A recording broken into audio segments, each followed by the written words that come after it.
पापा जी के बर्थडे पर उन्हें बधाई देते देते मैं तो मर ही जाऊंगी। इतनी सर्दी में क्या जरूरत थी आपको यहाँ पार्टी देने की? अरे घर पर भी तो कर सकते थे। विनीता, अरे कंप्लेंट करना बंद करो, पापा जी सुन लेंगे तो क्या कहेंगे। देखो आप लोग ये सब छोड़िए, टाइम हो गया, जल्दी से केक मंगवा लो तुम। जी फाल्गुन, जाके केक लेके आ और दादाजी को भी बुला लेना। जल्दी जल्दी खत्म करो, दादाजी बुला रहा हूँ। दादाजी आइए एक सेकंड यहाँ पे।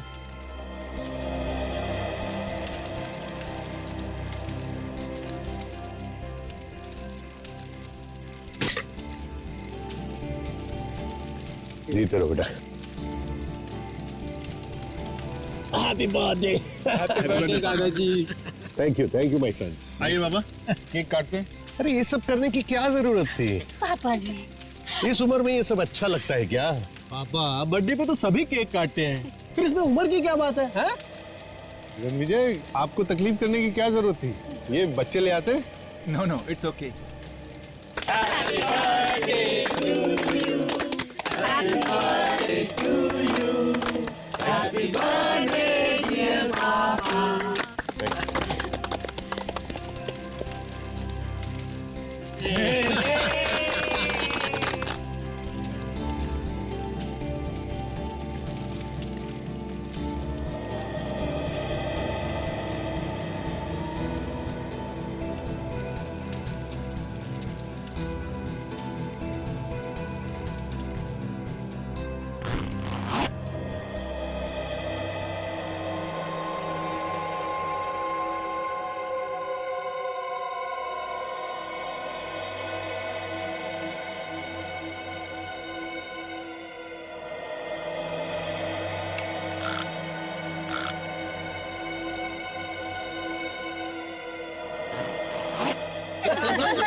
एक्सक्यूज मी, काफी ठंड पड़ रही है, आप लोग सब एंजॉय कीजिए, मैं अंदर जाके आराम करना चाहूंगा, थोड़ा अनईजी फील हो रहा है।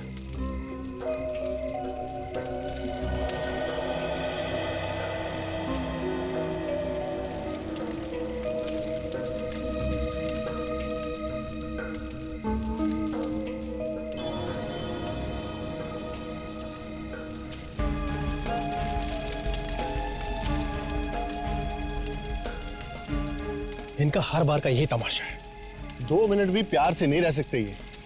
इतना अच्छा इंतजाम किया था और बस चल दिया ऐसे ही।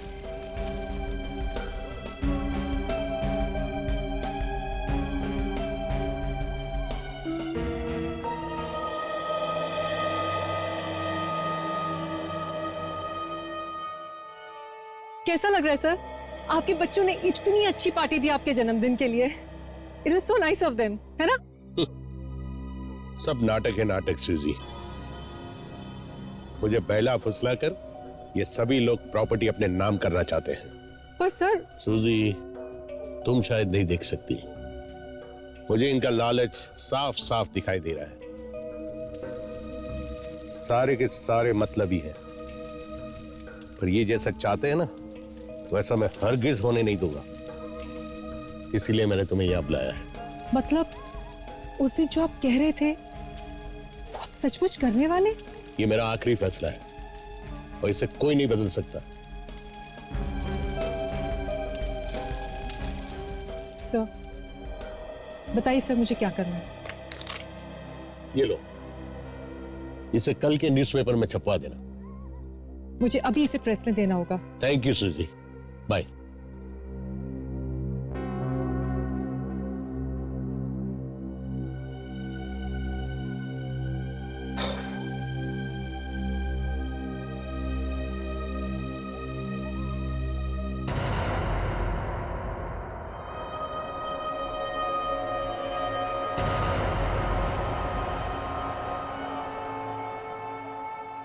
कौन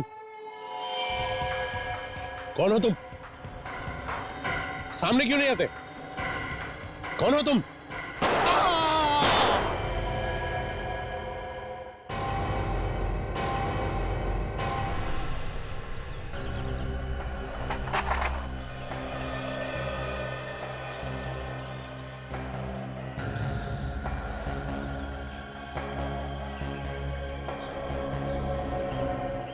खून के निशान यहाँ से शुरू हुए। मतलब रोहन जी यहाँ पे बैठे थे जब इन्हें गोली लगी, और उसके बाद यहाँ तक चल के आए और नीचे गिर गए। 2 गोली मारी गई है बस। ये यहाँ पे क्या लिखा हुआ है? वी। इनकी उंगलियों पे खून लगा हुआ है। ऐसे लगता है कि मरने से पहले ये कुछ लिखने की कोशिश कर रहे थे। पर वी क्यों? हो सकता है मरते मरते खूनी का नाम लिखने की कोशिश की हो। विवेक, लाश की अच्छी तरीके से फोटो ले लो और इस वी को भी उठा लो जरा।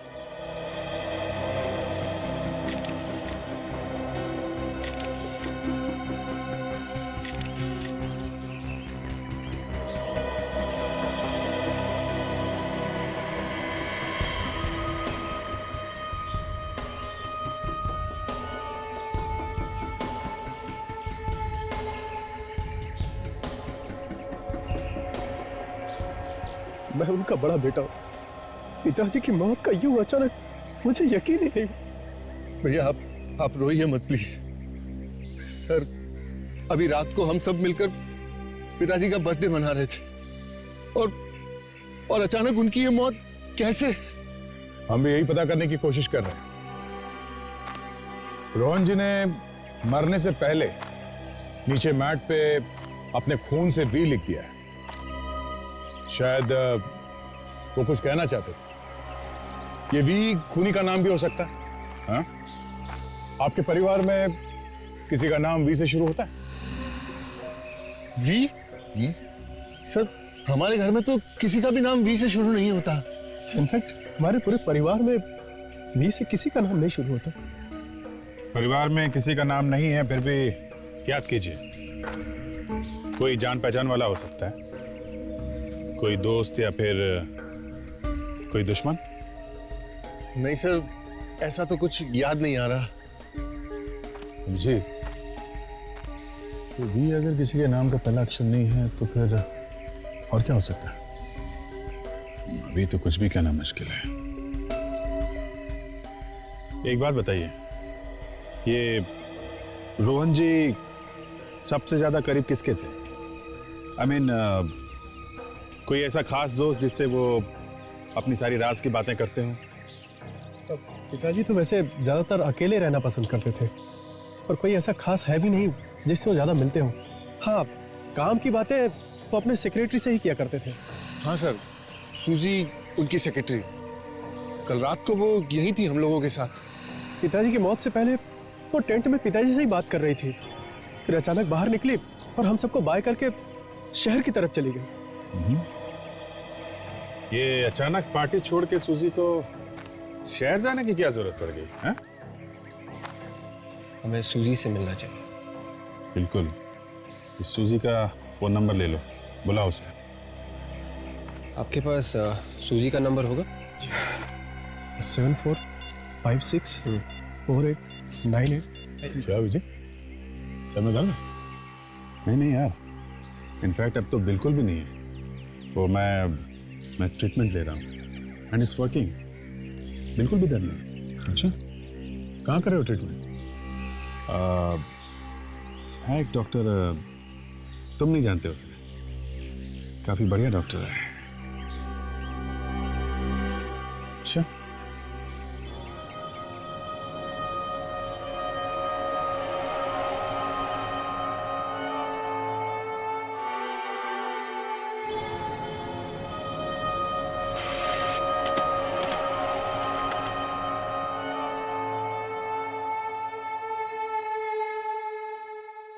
दो गोलियां लगने के बाद बचने का तो कोई चांस ही नहीं रहा होगा बेचारे के पास। हाँ, बेचारे को गोली भी लगी जंगल के बीचों बीच।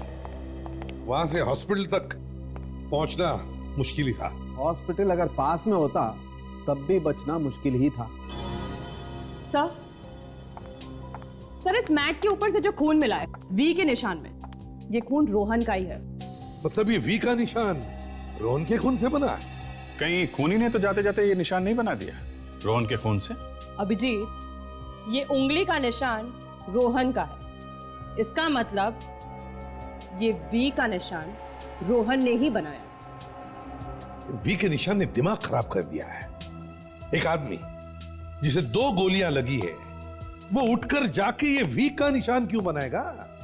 अरे उठने की कोशिश करेगा, मदद मांगने की कोशिश करेगा, खुद उठ के जाकर खून में उंगलियां डुबाकर ऐसे वी बनाएगा। मैं भी यही समझने की कोशिश कर रहा हूं कि एक आदमी को गोलियां लगती हैं, गोलियां लगने के बावजूद वो अपने आप को 4 फीट घसीट करके ले जाता है और मैट पर वी बनाता है। इस सब के लिए उसे कितना वक्त लगा होगा?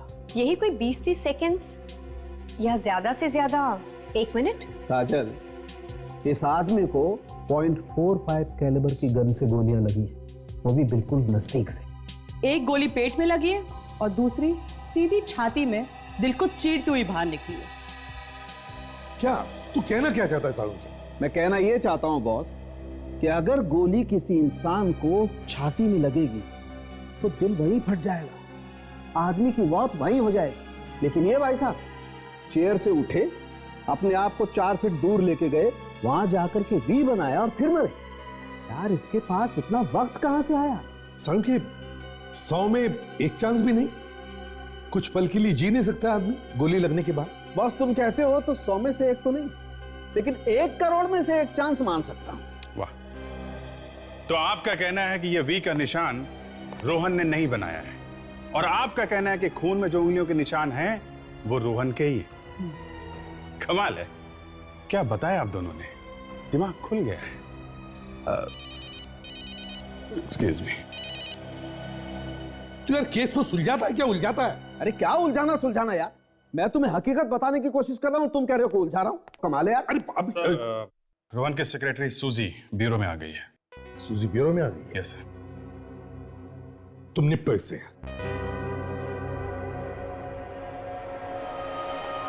सूजी, राइट? जी सर, सूजी, रोहन सर की सेक्रेटरी। सर आपने मुझे यहाँ क्यों बुलाया है? रोहन के खून के बारे में तुम्हारे साथ कुछ बात करनी थी, इसलिए। उनके खून के बारे में मुझसे? सर मुझे इस बारे में कुछ भी नहीं पता, मैं तो वहां थी भी नहीं सर। हाँ आप वहाँ पे थी नहीं, मगर मरने से पहले आखिरी बार उन्होंने आपसे मुलाकात की थी। कौन सी बात करने के लिए बुलाया था तुम्हें उन्होंने टेंट में? क्या बात हुई थी? उस रात रोहन सर ने अपने जन्मदिन का केक काटने के बाद मुझे अपनी नई वसीयत के बारे में बताने के लिए बुलाया था। नई वसीयत? ये क्या नया चक्कर है? मरने से पहले रोहन ने नई वसीयत बनवाई? जी सर, और उसके मुताबिक उनकी सारी प्रॉपर्टी चैरिटी ट्रस्ट को जाएगी। इतनी सारी प्रॉपर्टी चैरिटी के ना, बच्चों को कुछ भी नहीं? नहीं सर नहीं, उन्हें एक पैसा नहीं देना चाहते थे वो, इसलिए उन्होंने रणविजय से कहकर ये नई वसीयत बनवाई थी। कमाल है, इतनी नफरत करते थे वो अपने बच्चों से? क्यों, कुछ पता है तुम्हें? सर वो अपने बच्चों से बिल्कुल खुश नहीं थे, उन्हें लगता था वो सब सिर्फ उनके पैसों के पीछे है, किसी को उनकी कोई कदर ही नहीं है। तो शायद इस वसीयत की वजह से ही उनका खून हुआ है। हाँ, वैसे सूजी, रोहन के घर वालों में से किसी को पता था इस नई वसीयत के बारे में? नहीं सर बिल्कुल नहीं, रोहन सर ने मुझे टेंट में बुलाकर चुपके से ये बात बताई थी। वो चाहते थे कि ये वसीयत की बात मैं अखबार में छपवा दूं, ताकि सबको अखबार से ही पता चले कि उन्हें कोई पैसे नहीं मिलने वाले। उसके बाद मैं न्यूज़पेपर के ऑफिस चली गई, पर आधे रास्ते में मुझे पता चला कि रोहन सर की मौत हो गई है, तो फिर मैं लौट आई। ऐसा भी तो हो सकता है कि किसी तरीके से इस वसीयत के बारे में उनके घर वालों में से किसी को पता चल गया। हाँ? नहीं सर नहीं, ऐसा हो ही नहीं सकता, क्योंकि इस वसीयत के बारे में रोहन सर के अलावा सिर्फ 2 लोग जानते थे, एक मैं और दूसरे उनके लॉयर रणविजय। रणविजय? सर अगर ये नई वसीयत रणविजय के पास है तो हो सकता है उनकी जान को भी खतरा। हाँ, रोहन के घर वाले तो किसी भी हद तक जा सकते हैं इस नई वसीयत को पाने के लिए। होशियार रहना विवेक, रणविजय की जान को खतरा है, खूनी अंदर हो सकता है।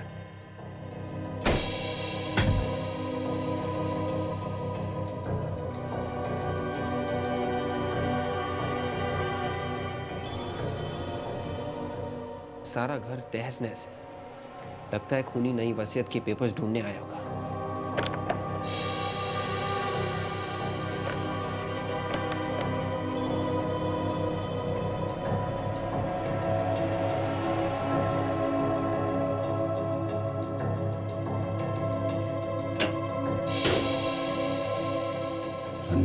सर मुझे मुझे मत मारिए सर। तुम ठीक तो हो ना? Yes sir. लेकिन तुम ये अलमारी के अंदर क्या कर रहे थे? हा? मेरे आने से पहले कुछ लोग मेरे घर में घुसे हुए थे सर। सर वो रोहन जी की नई वसीयत के पेपर्स ढूंढ रहे थे। अच्छा, फिर? सर जैसे ही मैं घर में घुसा उन्होंने मुझे देखते ही गोली चला दी। सर मैं किसी तरह उनसे बच के यहाँ अलमारी में आके छिप गया। तुमने तो उनका चेहरा देखा होगा ना? पहचानते हो उन्हें? नहीं सर, मैंने किसी को नहीं देखा। सबने मास्क पहने हुए थे। सर मुझे लगता है कि इन सब के पीछे रोहन जी की फैमिली के किसी मेंबर का हाथ है। अच्छा, ऐसा तुम्हें क्यों लगता है? सर रोहन जी की नई वसीयत के पेपर से किसी और का क्या फायदा हो सकता है? तो क्या वो पेपर्स मिले उन्हें? नहीं सर, वो मैंने कहीं और छुपा के रखे हैं। Very good. अच्छा, तुम चेहरा नहीं देख पाए तो कुछ और बात याद है तुम्हें उनके बारे में? I mean, उनके हाथ में घड़ी, कोई चेन, एक दूसरे का नाम ले रहे हो, कुछ भी? हाँ सर। सर उनमें से किसी एक के दाहिने हाथ पर एक टैटू था। टैटू? कैसा टैटू? क्या बना था? सर चमगादड़ का टैटू। चमगादड़? देखना पड़ेगा कि रोहन की फैमिली में कौन है जिसे चमगादड़ से इतना प्यार है। हाँ मैं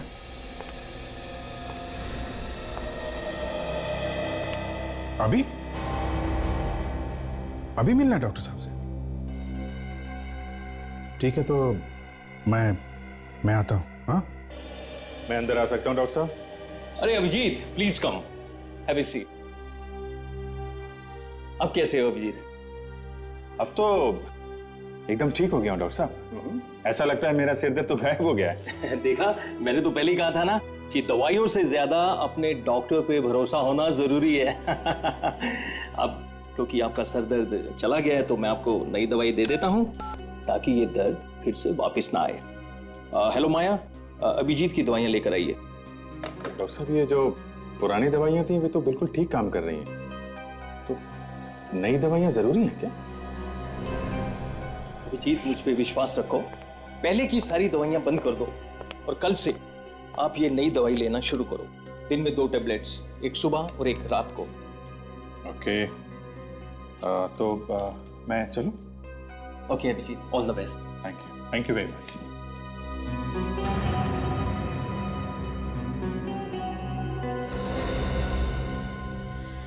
आसानी से मान गया। मैंने तो सुना था कि बड़ा टेढ़ा आदमी है।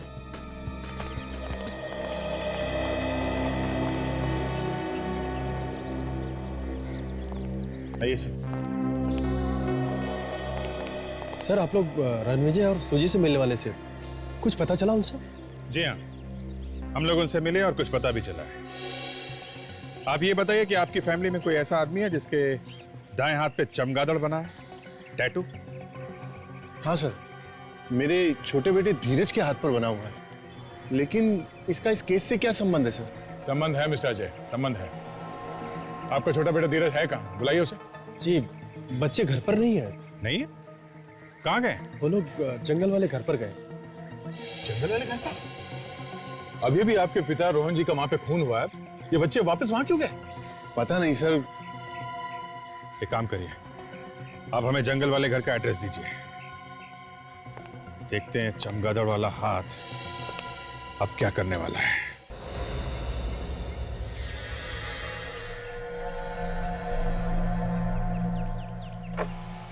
हेलो डॉक्टर माया। अभिजीत अब सीआईडी में ज्यादा देर नहीं रह सकेगा। मैंने उसे वो दवाई दी है जिससे सीआईडी में उसका रहना मुश्किल हो जाएगा। और एसीपी? एसीपी को पता तो नहीं चलेगा ना? एसीपी तो सिर्फ अपने कपड़े फाड़ेगा और कुछ नहीं कर पाएगा। पुरानी दवाइयों से उसका दर्द ठीक हो चुका है, जिससे वो हम पे पूरा भरोसा करने लगा है, और नई दवाइयाँ उसका दिमाग घुमा के रख देंगी। और दया?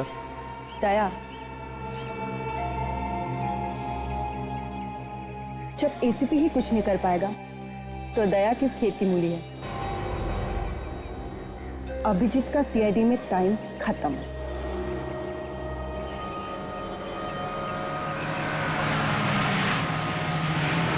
सर ये वही जगह है जहाँ से रोहन जी के फॉरेस्ट हाउस के लिए रास्ता जाता है। वो पांचों भाई यही आए होंगे। रास्ता जैसा तो कुछ दिख नहीं रहा है।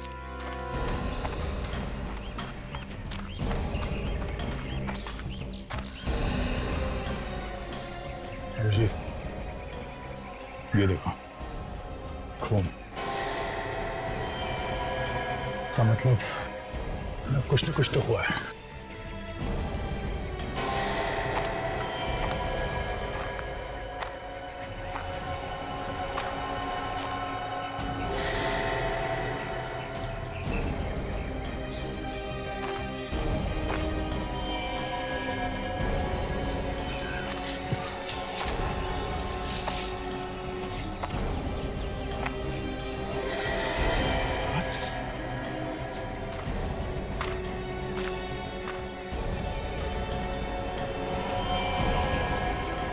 ये तो फाल्गुन है, रोहन का पोता।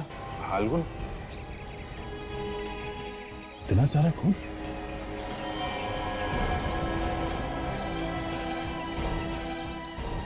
बॉडी में जगह जगह चाकू घोपा गया है।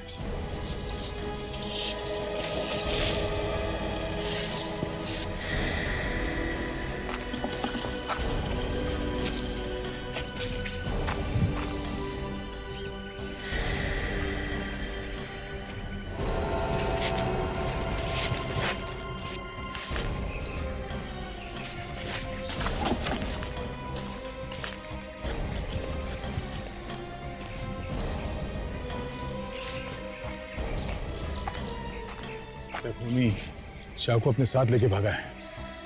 कमाल है। ये पांचों भाई घर से एक साथ निकले थे। अगर एक यहाँ है तो बाकी चारों भी यहीं कहीं होंगे। एक भाई का खून हो जाए तो बाकी भाई उसे मरता छोड़ भाग कैसे सकते हैं? ऐसा भी हो सकता है दया, ये काम इन चारों भाइयों में से किसी का हो। खून ताजा ताजा है, मतलब इसकी मौत अभी अभी हुई है। खून करने वाला यहीं कहीं आसपास होना चाहिए। पूरा जंगल छान मारते हैं। विवेक, बॉडी को फॉरेंसिक लैब में भेजने का इंतजाम करो। Yes sir.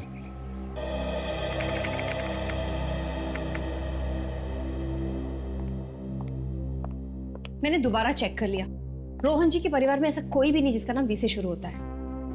हो सकता है काजल ये आदमी परिवार का ना हो, बल्कि कोई बिजनेस राइवल हो। उनके बिजनेस कॉम्पिटिटर्स का भी नाम वी से शुरू नहीं होता।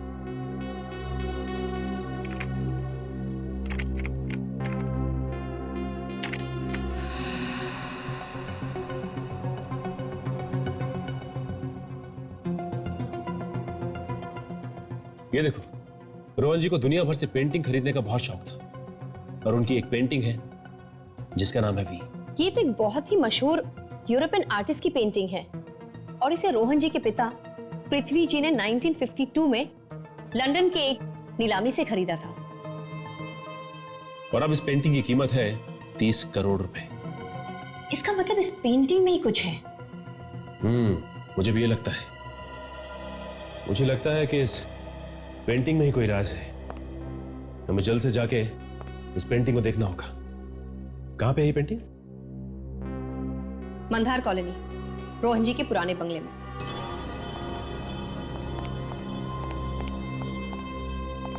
हेलो सर, मैंने आपको पहचाना नहीं। आपको? हम लोग सीआईडी से। सीआईडी? आप कौन? जी मैं सूरज, इस बंगलों का मैनेजर। आप इस जगह के मैनेजर कब से? जी मैं रोहन सर के लिए पिछले 3 साल से काम कर रहा हूँ। लगता है रोहन जी को पुरानी आर्टिस्टिक चीजें इकट्ठा करने का बहुत शौक था। जी मैं। वैसे ऐसी कोई पेंटिंग के बारे में आप जानते हैं जिसका नाम वी है? V painting? आप उसके बारे में जानती हैं? ऐसा क्या है इस पेंटिंग जो आप नाम सुनते ही चौंके? नहीं, ऐसी कोई बात नहीं सर, वो भी पेंटिंग यहीं पर है। वो एक्चुअली क्या कि इतने दिनों से उस पेंटिंग में किसी को कोई इंटरेस्ट नहीं था, पर अमित, विक्रम और रोहन जी के सभी पोते उस पेंटिंग को ढूंढते हुए सभी यहाँ पर आए थे। क्या रोहन जी के सारे पोते उस पेंटिंग को ढूंढते हुए आए? जी सर। अच्छा ये बताइए कि क्या हुआ था जब वो उसे ढूंढते हुए आए? कुछ नहीं सर, लेकिन सब के सब अजीब तरह से उस पेंटिंग के बारे में बात कर रहे थे। बल्कि अब उन्होंने तो उस पेंटिंग को ले जाने के बारे में हमसे पूछा भी था। तो आपने क्या किया? पेंटिंग दे दी? नहीं सर, ऐसे कैसे दे देता? वो पेंटिंग यहीं पर है सर, आइए। आइए सर। सर ये है दुनिया भर में मशहूर वी पेंटिंग। सर ये पेंटिंग बहुत पुरानी है, ब्रिटिश जमाने से भी पहले की। और सर इसमें जो रंग का इस्तेमाल, हमें ये पेंटिंग उतार के देखनी है। मरते वक्त रोहन जी ने एक पेंटिंग का नाम क्यों लिखा होगा? बड़ी अजीब बात। फ्रेडी, क्योंकि राज इसी के अंदर छिपा है। ये देखो, इसका कवर फटा हुआ है, मतलब राज यहीं पे है। ये तो किसी खजाने का नक्शा है। ये तो कोरोना जंगल का है। ये नक्शा वहीं का है। जंगल में खजाना? और ये देखिए, ये जो रास्ता आगे की तरफ जा रहा है, ये तो रोहन जी की प्रॉपर्टी, उनकी पुश्तैनी मकान का है। इसका मतलब ये सारे के सारे खून खजाने के पीछे किए जा रहे हैं। अरे ये क्या है?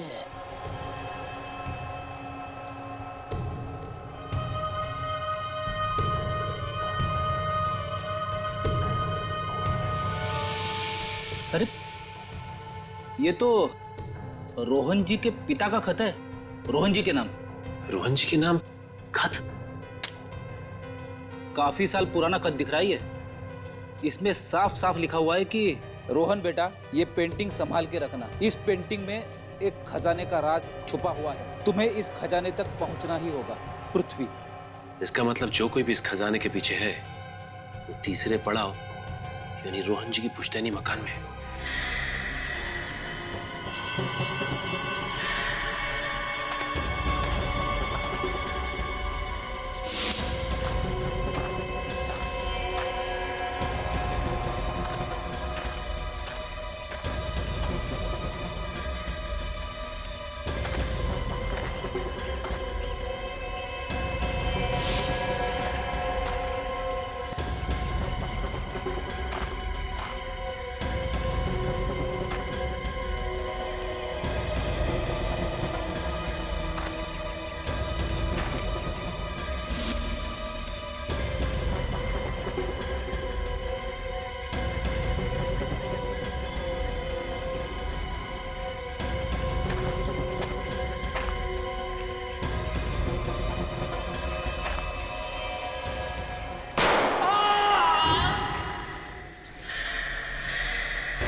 Oh my God. Vikram, Vikram, Vikram, Vikram, हाँ? विक्रम, क्या हुआ? हाँ? किसने किया है? विक्रम, तुम मर गया? उन्हें यहीं कहीं आसपास ही होगा।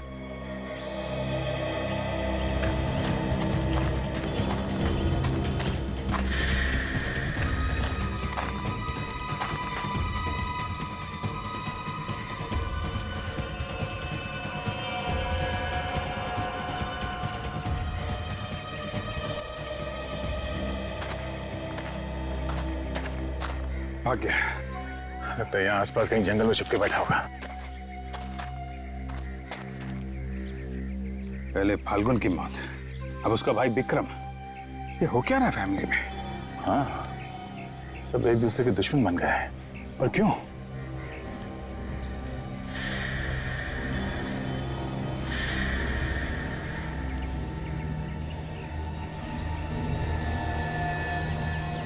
चाकू, जो खून लगा हुआ, ये फाल्गुन को चाकू घोप घोप के मारा गया था। कहीं विक्रम ने तो नहीं मारा उसे? अपनी भाई का खून, मतलब विक्रम ने फाल्गुन को मारा और किसी और ने विक्रम को मारा है। काफी गहरा चक्कर है बॉस।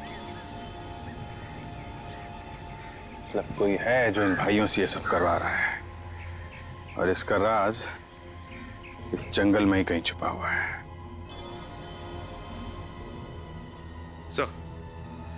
सर, रोहन जी के सारे पोते एक खजाने के पीछे है सर। यस सर, हमें खजाने का नक्शा मिल गया है सर। उस जंगल में पुश्तैनी मकान है, वहीं मिलेंगे।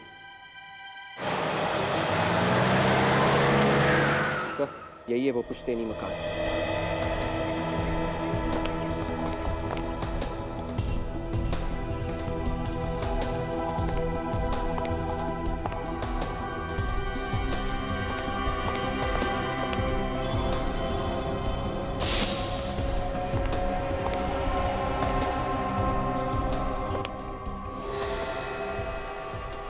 अभिजीत,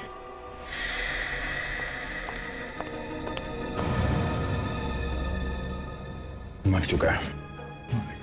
वही चाकू मारा गया ऐसे भी। तो लगता है वो लोग यहाँ से आगे निकल चुके हैं। यहाँ पर भी कोई दिख नहीं रहा है। जरूर इस घर में कुछ ऐसा छुपा हुआ है जिसको ढूंढते हुए लोग यहाँ पर आए थे। नक्शे की कोई अगली कड़ी। ये तस्वीर ऐसी टेढ़ी क्यों है?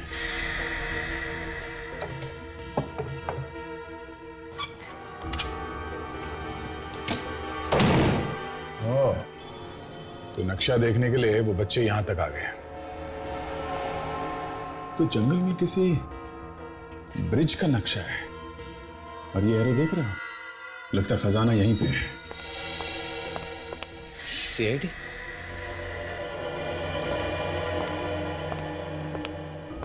सर मैं इस जंगल का गार्ड हूँ। आपको अंदर आते हुए देखा तो मैं खुद ही आपको हेल्प करने के लिए आ गया। पहले ये बताओ, कुछ देर पहले अभी रोहन के रिश्तेदारों में से कोई यहाँ पे आया था क्या? जी हाँ सर, आए थे। यहाँ जंगल में आसपास कोई ब्रिज है क्या? हाँ, पास में ही है। जाइए देख, ये दीवार पे जो नक्शा बना हुआ है ऐसा ही ब्रिज है? हाँ यही है। ये 15 साल पहले बना है। ऐसे कैसे हो सकता है? अगर ये नक्शा 50 साल पुराना है तो 50 साल पुराने नक्शे में 15 साल पुराना ब्रिज कहां से आ गया? या तो नक्शा नकली है या फिर कोई और ब्रिज है। यहाँ जंगल में इस ब्रिज के अलावा कोई और ब्रिज है क्या? नहीं सर, ये एक ही ब्रिज है। देख, इनसे इस ब्रिज तक जाने का रास्ता मालूम करो। आप जा सकते हैं। Thank you sir. मैं सचिन और काजल से पूछ लेता हूँ, वो जो लेटर उन्हें तस्वीर के पीछे मिला था उसे ठीक तरीके से एग्जामिन करें। पता चल जाएगा 50 साल पुराना है कि नहीं।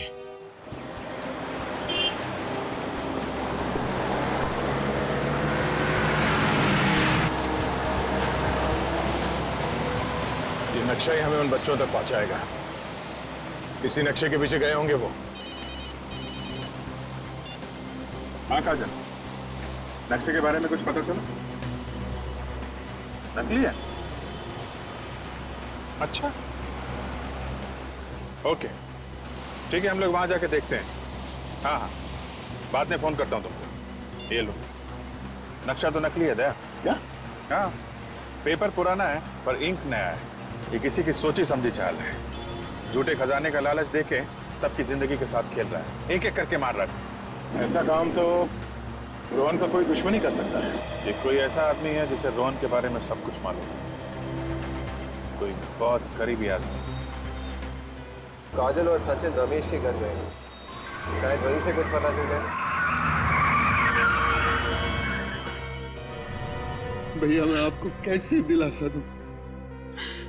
मैंने भी अपना बड़ा बेटा खोया, मेरे अभिनव को खोया। मैं आपके दुख को बहुत अच्छी तरह से समझ सकता हूँ भैया। अगर हमारे बच्चों के पीछे कौन पड़ा और क्यों? कोई तो है जो हमारे परिवार को बर्बाद कर देना चाहता है।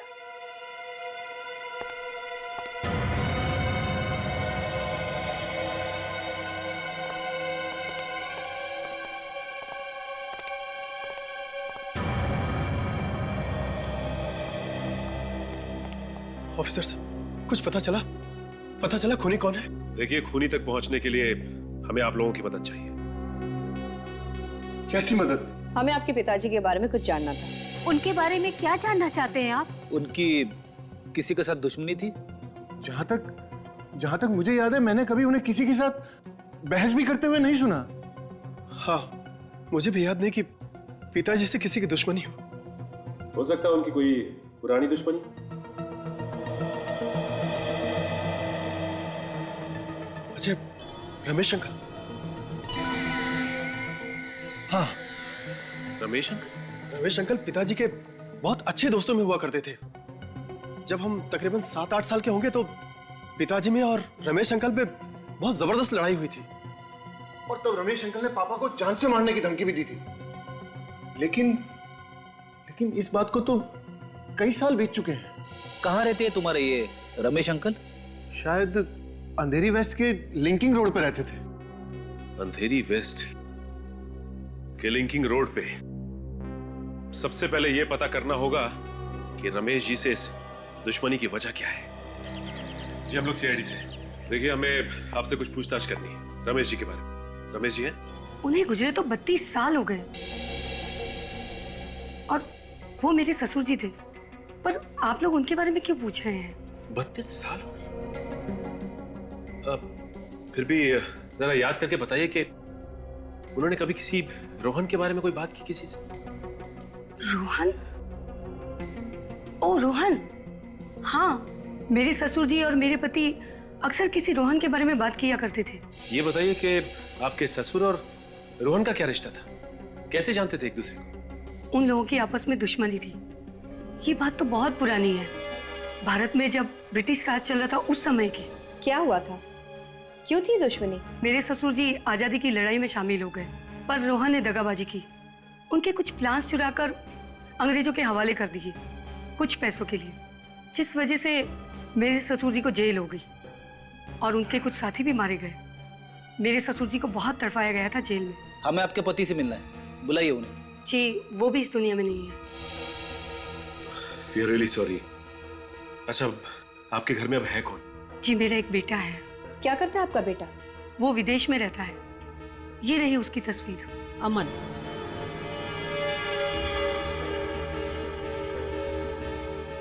ये अमन है? हाँ, क्यों क्या हुआ? जी कुछ नहीं, थैंक्स।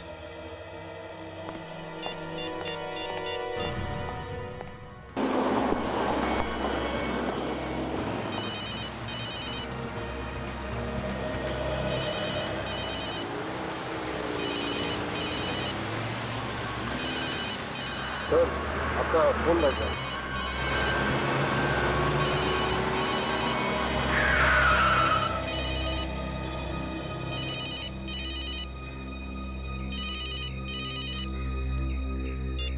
हाँ सचिन, क्या उसी आदमी का फोटो था? My God. ठीक है,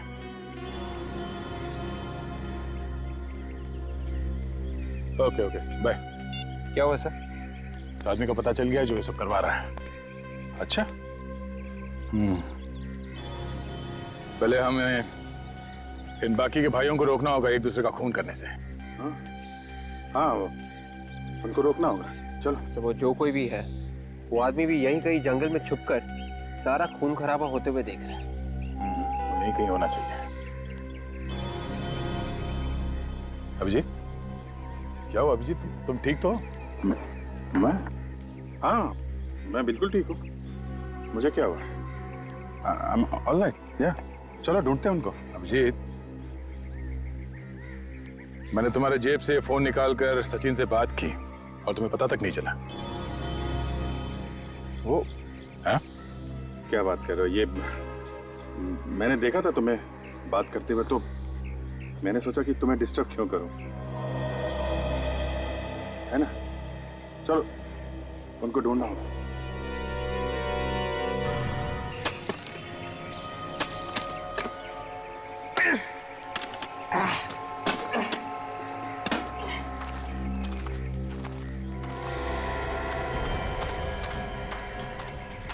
अच्छा सर अब आ गए। अभी जिस तरफ है जल्दी चलना होगा, खून होने से पहले रोकना होगा उनको।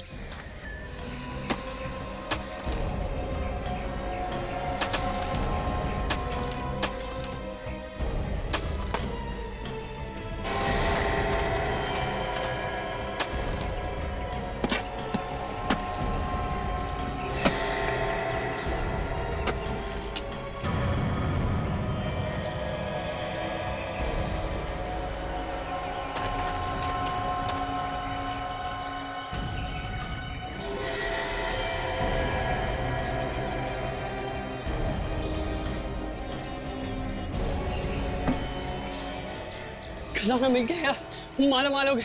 जल्दी खोल इसे, जल्दी खोल।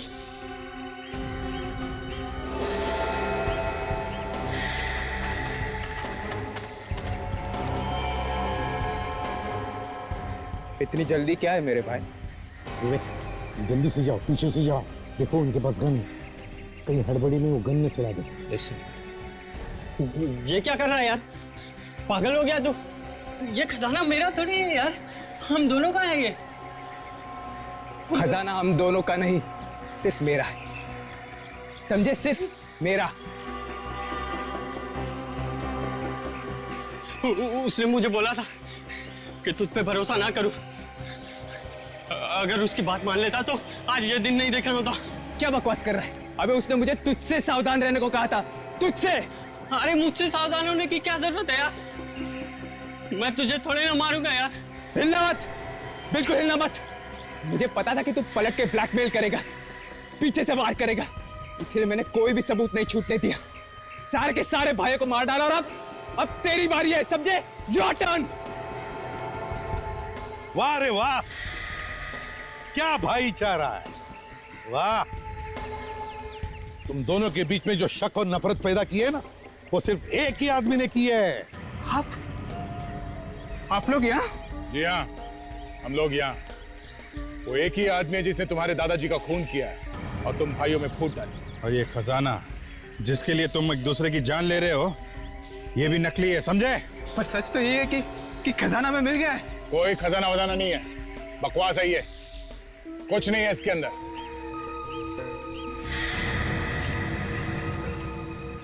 और इस सब के पीछे जो आदमी है वो यहीं पर है, हम सब के बीच। तुम जहां कहीं भी हो, हम जानते हैं कि तुम अमित और धीरज को जान से मारना चाहते हो, मगर हम ऐसा होने नहीं देंगे। अगर हिम्मत है तो मैं रोक के दिखाओ। नहीं इंस्पेक्टर, तुम उन्हें ऐसे नहीं ले जा सकते। रणविजय, इन दोनों को मरना होगा।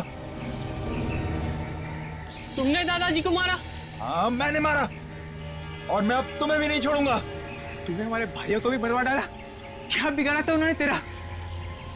धोखेबाज, गन मेरे पास भी है, तू नहीं बचेगा, मार दूंगा तुझे।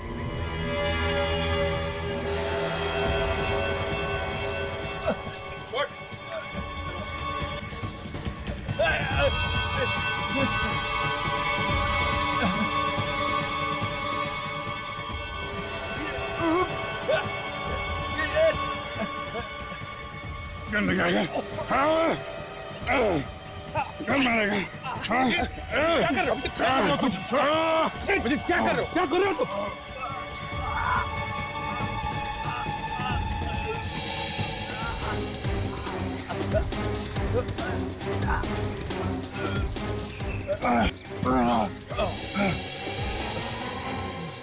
क्या कर रहे हो? हाँ? क्या कर रहे हो तुम? हट! मर जाता हो बेचारा।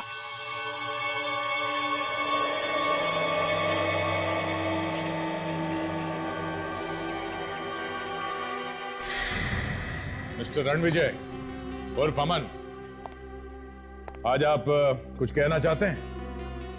ये क्या कहेगा? रोहन का खून करके उसके परिवार वालों को एक दूसरे का दुश्मन बनाकर छोड़ दिया। हाँ, ऐसा करके मैंने अपने दादाजी का बदला पूरा किया। मेरे दादाजी को फंसाया था उसने। मैंने धीरे धीरे रोहन के मन में उसके बच्चों के खिलाफ शक पैदा किया और वो मेरी बातों में आ गया। और तुम्हें लगा कि वो सारी जायदाद तुम्हारे नाम पर कर देंगे, है ना? मुझे लगा कि वो ऐसा करेगा, मगर उस बेवकूफ आदमी ने मेरे सारे किए कराए पर पानी डाल दिया। उसने अपनी सारी जायदाद मेरे ही हाथों एक ट्रस्ट के नाम दान करा दी और उन्हें मारकर उन्हीं के हाथों से वी का निशान बनाकर उस खजाने का नाटक रचा तुमने। धीरज को फंसाया कैसे तुमने? मैंने उसे खजाने का रास्ता बताने का वादा किया। अगर वो अपने भाइयों को एक दूसरे के हाथों खत्म करवा सके तो। बस बाकी उनका लालच उनकी जान लेता चला गया। शर्म आनी चाहिए तुम्हें। वकील हो तुम, वकील। अपने दादाजी का बदला ही लेना था तो कानून से सजा दिलवाते, मगर नहीं। बदले की आग और लालच उन दोनों ने अंधा कर दिया तुम्हें। 4-4 बेकसूर लोगों के खून करवाए तुमने। अब चाहे जितनी भी वकालत करो, दुनिया की कोई भी अदालत तुम्हें फांसी से नहीं बचा सकती। ले जाओ इसे विवेक। चलो प्लीज सर, चलो। सर।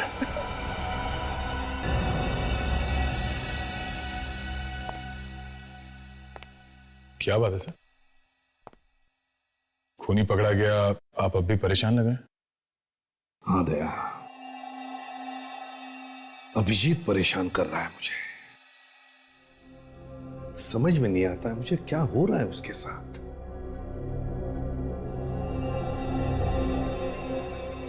तुम क्यों चुप हो गए? सर वो क्या क्या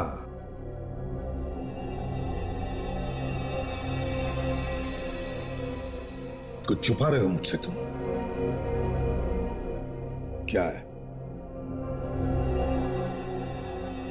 सर अभिजीत पिछले कुछ दिनों से काफी बदला बदला सा है सर। मैंने उसे ऐसे पहले भी कई बार देखा है। पिछली बार सर एक क्राइम सीन पे उसने बिना ग्लव्स पहने लाश को हाथ लगाने की कोशिश की थी। वही तो समझ में नहीं आ रहा है क्यों कर रहा है ऐसे। पता नहीं सर, पर यह सब तब से हुआ है जब से उसके सर पे वो चोट लगी है।